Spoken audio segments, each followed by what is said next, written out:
Live from Lincoln, Nebraska, this is Star City News.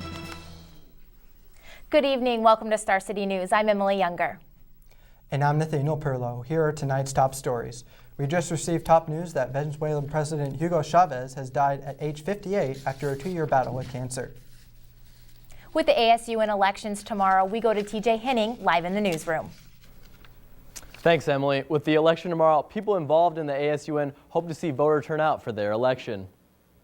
With last year's ASUN election resulting in a 17% turnout by the student body, people involved in the ASUN hope to see a larger turnout. Current Vice President of ASUN, Caitlin Mazur, sees the potential for a larger turnout. I would expect that to be higher for several reasons. There are 3 parties running this year, which means there are 3 student groups trying to get people to vote. So naturally that brings in a higher turnout. The 3-party students can vote for Revive, Engage, and Sense. There are 3 executive candidates in each party looking to represent the university. Voting for the election is easy. All you have to do is log into your MyRed account, go to the additional services, and click on the online voting. The voting part is the easy part. However, it's getting people to vote that's the issue. I asked a couple of people why they plan to vote tomorrow. I think my voice matters as far as what is going on in student life, and depending on the party that wins, it can make a big difference. We have a voice as students and kind of responsibility to the school to kind of like say how we want it run. And with Mazur serving as part of last year's winner, she understands why it's important the student body has their say. People that are elected are going to be serving in high impact roles for the next year, and there's a lot of say that they'll get to have on behalf of the university, on behalf of students with the administration, with the local government, and the national government. So it's important that you have in office who you want to be representing you. Now, the voting starts tomorrow at 8 a.m. and will be open until 8 p.m. So if you plan to vote tomorrow, make sure it's between those times. Back to you guys. Thanks, TJ. As important as it is to vote, students also need to know what they're voting for.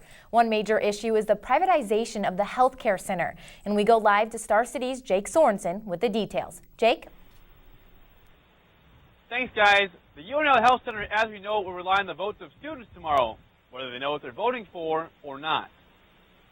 UNL's Health Center could be seeing a facelift in the near future as the university's population votes on whether or not the center should be privatized tomorrow. Dr. James Guest isn't sure enough information has been given out to students. If you're going to have a vote, it's better to have an educated vote. If you don't have an educated vote, then most of the populace is going to vote, yes, this sounds good to me, but it's going to be fairly meaningless. If passed, the vote would permit Brian LGH to assume ownership of the health center and would drive tuition prices up from $250 to $320 in health care fees. Chancellor Harvey Perlman supports the privatization. An engineering firm told us that we really needed to do something. We either needed to remodel the existing building or build a new one. This parking lot behind the Beetle Center would be the site of the facility. But while the upgrades may be helpful, do students really know what they're voting for tomorrow? And do you understand what would happen if you were to vote yes for the Healthcare Privatization Act tomorrow? I do not know. If you knew more about it, do you think you would be more tempted to vote yes or no on it? I would be able to make an educated decision, yes. I've heard slight things through Twitter and Facebook here and there, and I have a couple friends who are kind of in that, but not in detail or anything. Students may not be affected greatly despite cost, but for those employed at the health center, a change in ownership could cost jobs in the long run. Current employees are guaranteed a year's employment. After that, it will be on a needed basis. Now, Dr. Guest did say if the vote does go through, that Brian LGH would potentially take in those who are let go at the health center and hire them on there at the hospital. Reporting from the UNL Health Center, I'm Jake Sorensen for Star City News. Thanks, Jake. Scientists may have found a cure for the HIV virus. A Mississippi baby was diagnosed with HIV at birth and began receiving a retroviral treatment 30 hours later. The newborn continued receiving treatment until the patient was 15 months. When the infant returned for care at 23 months, the HIV viral loads were undetectable. The case findings were announced this week at the 2013 Conference on Retroviruses and Opportunistic Infections in Atlanta. The name and gender of the child has not been released. A pipe on the west side of Able sprung a leak this morning. Water flowed into the parking lot attached to Able and into the street. The residence hall shut down its water supply, including water to toilets, water fountains, dining halls, and Husker Hoagies. Construction crews dug up the pipe to repair it.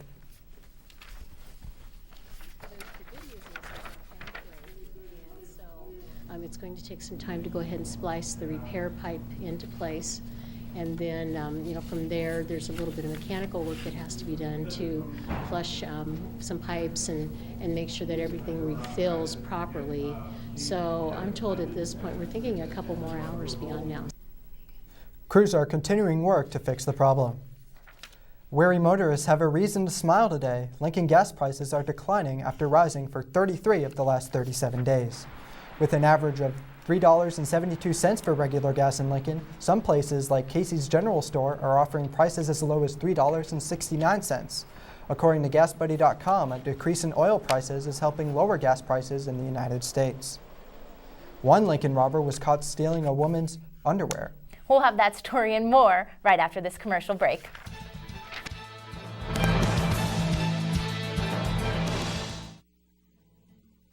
The dairy store has provided the University of Nebraska with tasty treats since 1917. Located on East Campus, the dairy store is operated by the Department of Food Science and Technology, providing educational experiences for students. The dairy store sells various dairy products, including mouth-watering cheeses and more than 50 different flavors of ice cream. So stop in today. Open weekdays on East Campus. The UNL Dairy Store, serving tasty treats since 1917. Build, dance, play, climb, create, sing, and laugh at the Lincoln Children's Museum. With 3 floors and over 20,000 square feet of creative exhibits, both children and adults can explore and learn together.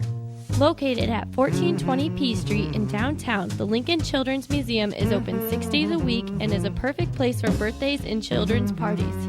The Lincoln Children's Museum, inviting children to create, discover, and learn through the power of play. Fitting tribute in his 500th affair here at Memorial Stadium. Tom Osborne is at the front of the pack, leading the Nebraska football team out of the tunnel for probably the last time. Working on the right side. Gets down in the paint. His shot's up and good. Wow, what a play. The handoff will go to Amani Cross, off tackle, right side, Cross, moving forward, touchdown Nebraska. Amani Cross from 4 yards out. It's 16-0 Big Red. Thanks for listening to Husker Basketball. It's Husker Football. You're listening to 90.3 KRNU. At the University Health Center, we strive to be your ally in wellness. With our psychology department, dental services, and medical offices, you're sure to find the expert care you'll need. We even include a pharmacy for your refills, so visit us online or call for an appointment today. University Health Center, your ally in wellness.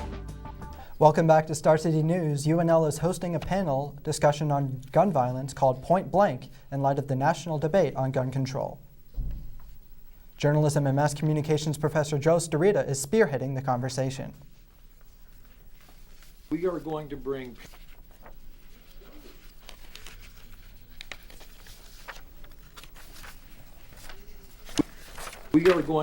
panel members together. We are going to bring the public together, and we are going to try and air out over the course of 2 hours 2 things.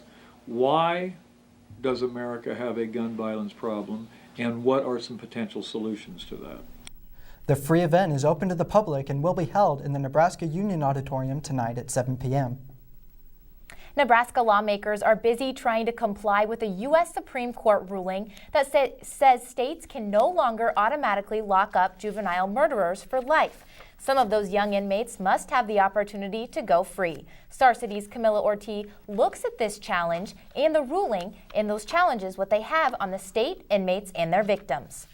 Jason Golka will not get a new punishment for fatally At age 17, Jason Golka of Omaha was found guilty of shooting and killing 2 men. I shot Roscoe in the stomach, and he bent over, and I shot him. I aimed for his chest, and I shot 2 more times. That was almost 9 years ago. This, the Lincoln Correctional Center, has been his home ever since, and it could be where he dies. Golka is serving a life sentence without parole. In Nebraska, judges who sentence juveniles like Golka have no other choice but life without parole. But recently, the Supreme Court ruled this to be unconstitutional, saying there must be other options. Life imprisonment without parole is no hope. Omaha Senator Brad Ashford introduced a bill that would make Nebraska compliant with this Supreme Court ruling and give judges a range of 30 to life when it comes to sentencing juvenile murderers. Juveniles' brain development and emotional development is different than adults. If Ashford's bill goes through and becomes retroactive, then juvenile lifers like Golka could be resentenced, which means they might have the chance someday to see the world again outside of these prison walls. My desires are to get out and be a functioning member of society, to have a job, to have a family, to enjoy life like it was meant to be enjoyed. Why should they be allowed to have a family, children, and be able to go on when that's what they took away from us? Cindy Drake has been in mourning since 2006 when these two teenagers shot and killed her brother and sister-in-law during a home robbery in Murdock, Nebraska. They deserve the same kind of punishment whether they were 35 or 17. But how low is too low? Lancaster County Attorney Joe Kelly thinks a 30-year minimum is not enough for first-degree murder. I don't want to have to tell a family, a mom and dad, that someone who committed first-degree murder on their son or daughter, I don't want to tell them that this person could potentially receive 10 or 20 or 30 on the bottom. And while Golka understands he will spend all or nearly all his life in prison, there's a sliver of hope. You don't have to give everyone a second chance, but you need to give them an opportunity because they can change. Everyone can change. But Cindy says, where's the opportunity for the victims? They have missed the marriage of their last child, the son that found them. They have missed the birth of the two grandchildren. And that, Cindy says, will always be too difficult to forgive. For Star City News, Camilla Ortiz. The Judiciary Committee voted to approve Ashford's bill for a debate as it stands, with a 30-year minimum sentence for juvenile first-degree murderers. But that's not the end. The full legislature still has to approve it. A Southwest Lincoln residence was the site of an interesting burglary this morning.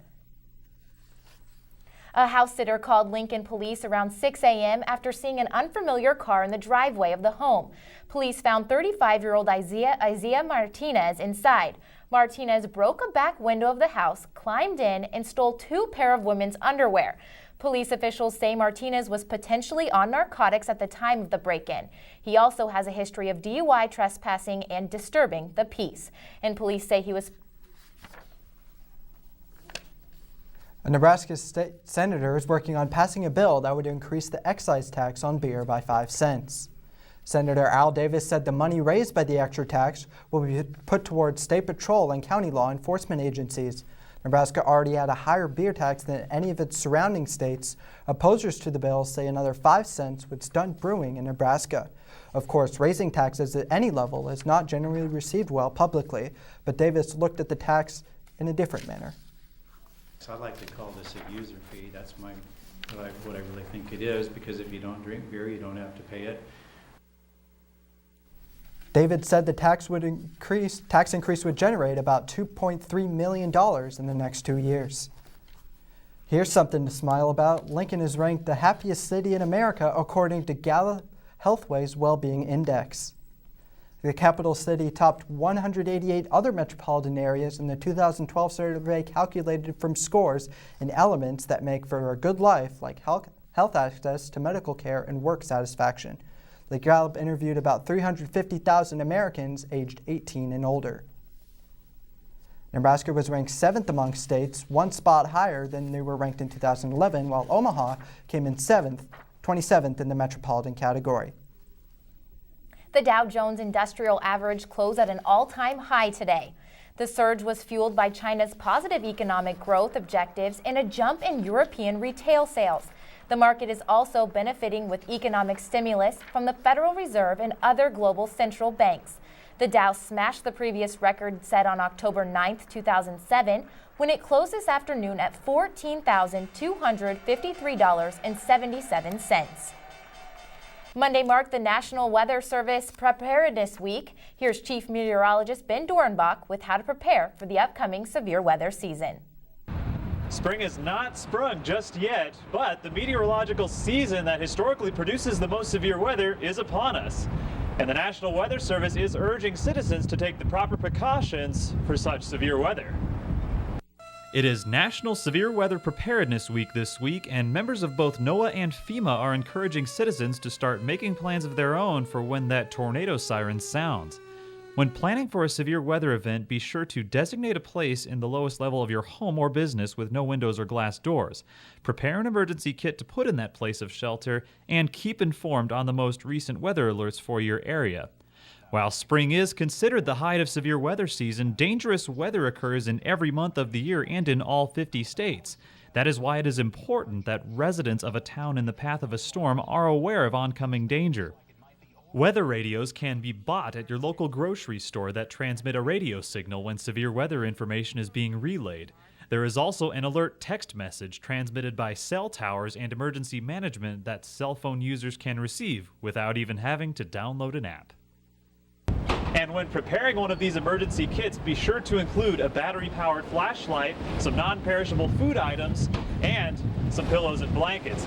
Now, for severe weather to occur around the city of Lincoln, we're going to need some warm weather first. And after the break, meteorologist Amber Michael will tell you if any sort of warm-up is on the way.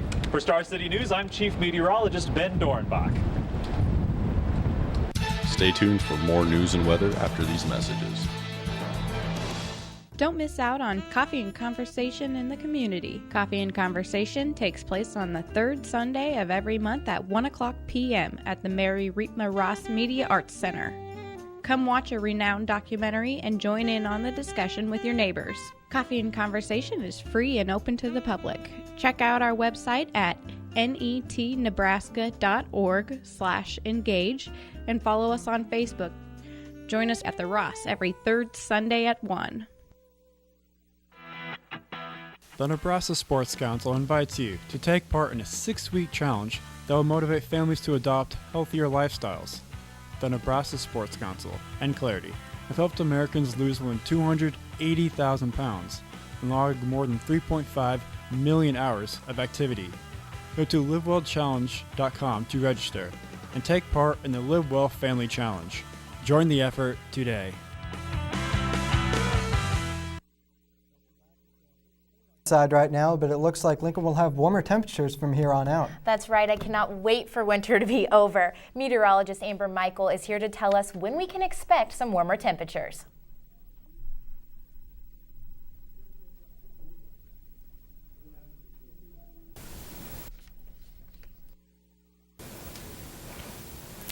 Thank you, Emily. Now, as we look across our nation today, we see a system off to our east.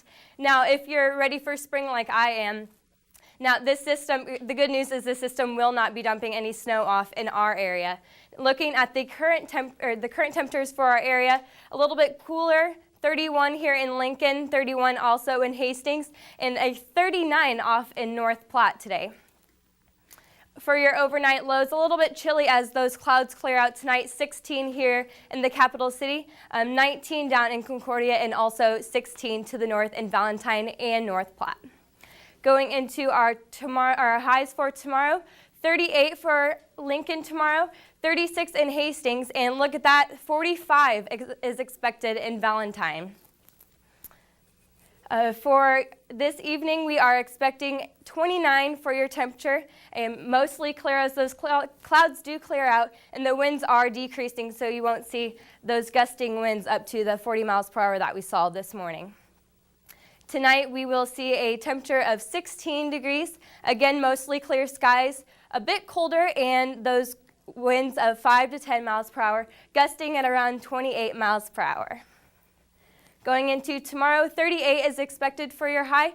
Sunny skies, calmer, again that wind at 5 to 10 miles per hour coming from the north. Looking into our 7-day forecast, a little milder as we go into your weekend. 54 expected on Friday, maybe a chance to get out and do a jog around campus. 52 going into your Saturday, a 70% chance of rain. For your weekend, expected to start anywhere between Saturday and lasting into Monday morning. Now, as we don't forget to set your clocks forward as daylight savings time is on Saturday. going into Sunday at 2 a.m. For Star City News, I'm meteorologist Amber Michael. Back to you guys. Severe weather in terms of the wind is keeping the Nebraska baseball team off the field today. Michael Scholes joins us with sports. And now, your Star City News Sports Report.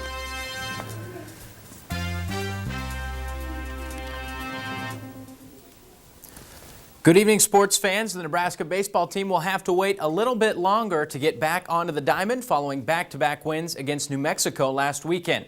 The Big Red were set to play Northern Colorado this afternoon at Haymarket Park, but the windy weather has forced a doubleheader tomorrow.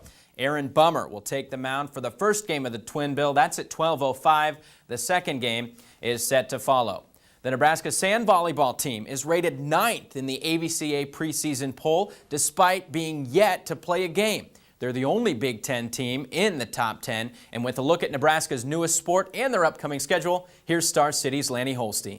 The Husker Athletic Department announced that beach volleyball will be the school's 23rd official sport. The girls already have an indoor sand pit installed, and they're getting ready for the spring season. The team will play all its games outside the state of Nebraska, most of which are going to be in California, where it's nice and warm. The Huskers won't be favored in many matches out there because they come from a cold weather school, but that's no problem. That's the exciting part. You know, we're going out to California and they're going to say, oh, Nebraska, underdogs, like, overlook us, and then we'll beat them. Nebraska's addition to sand volleyball comes in the sport's second year of existence. They're trying to take advantage of its growing popularity. You know, these younger girls coming up, they're really into the sand volleyball right now. They're, like, seeing it in the Olympics and just the AVP tour and all that. Like, you know, girls want to play. Nebraska doesn't have a lot of experience playing in the sand, so the team has a lot to learn. You have girls that have never played in the sand, and you're getting to see all these improvements. I mean, just throughout day-to-day practices, it's amazing to see how people can improve just with one practice. The Huskers will be one of 32 teams this season after there were just 15 in the sport's first year. They have 7 games and 1 tournament scheduled, and action begins March 14th.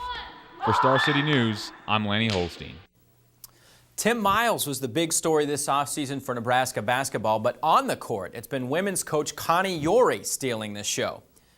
Yori was awarded Big Ten Women's Basketball Coach of the Year by her peers Monday afternoon. Her Huskers finished 12-4 in Big Ten play. That's good for second overall, including 10 consecutive wins in the month of February. It's Yori's second Coach of the Year honor in the last 4 seasons and her first in the Big Ten. Junior Jordan Hooper was also selected as a first-team All-Conference performer, while senior Lindsey Moore was voted second team.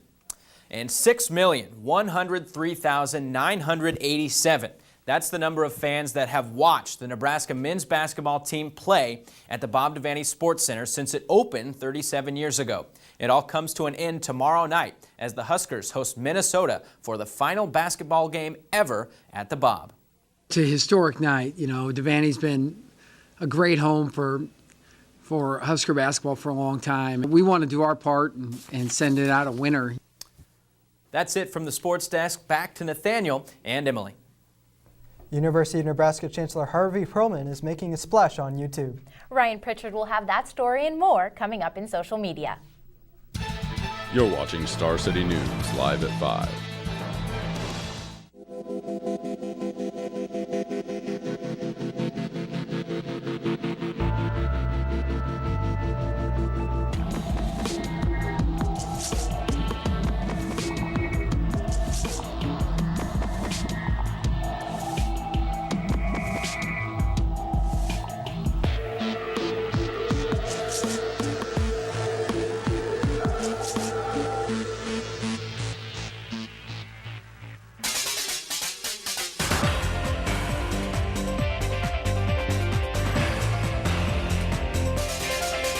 Hey everybody, I'm Ryan Pritchard here with your social media buzz.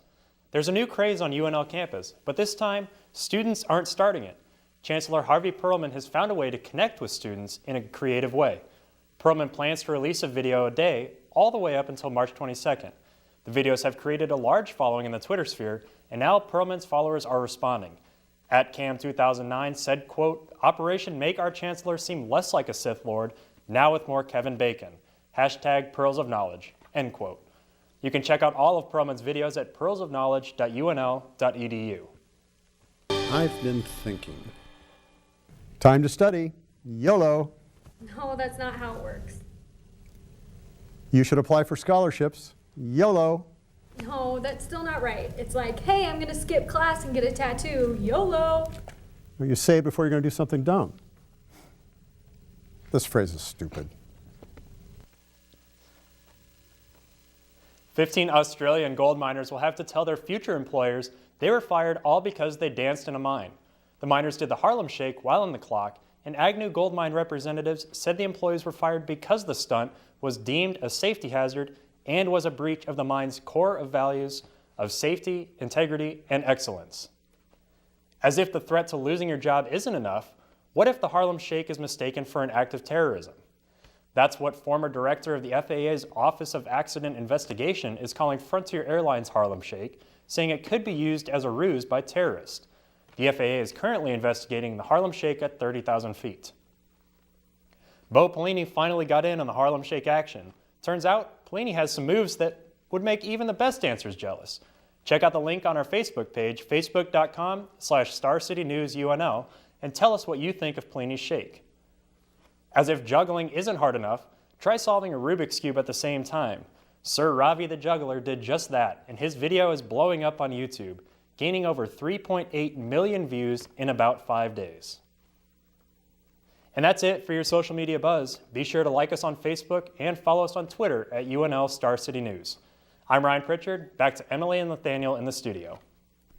Thanks, Ryan. Gosh, Nathaniel, I cannot even imagine juggling for one and then doing the Rubik's Cube at the same time. Yeah, I've really never seen anything like that. It's pretty crazy. I bet our entertainment section is even more mind-blowing than this. You're right, and we're going to go ahead and take you to entertainment right now.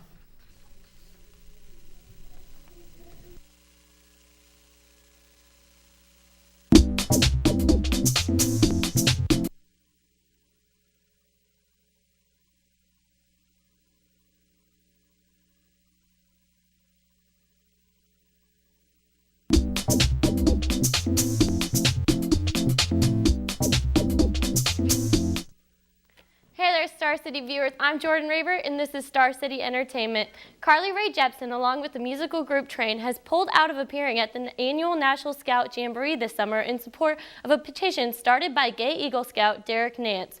Recently, the Boy Scout organization placed a ban on gay scouts and scout leaders. The petition asked the Jamboree headliners Train and Jepsen to stand up for gay rights and back out of the festival until the organization removes its anti-gay policy. Jepsen tweeted, "As an artist who believes in equality for all people, I will not be participating in the Boy Scouts of America Jamboree this summer." As of this morning, over 62,000 people have signed the petition. The Girl Scout community placed a ban on Alana Thompson, better known as Honey Boo Boo, last week. She was selling Girl Scout cookies via her Facebook page, even though she isn't affiliated with the organization. It seems the Thompson family has not taken the ban too seriously, though, considering Honey Boo Boo was spotted at the Milledgeville Mall in Georgia hawking Girl Scout cookies. But this time, she was helping a local troop. Honey Boo Boo reeled in customers by taking pictures and signing boxes.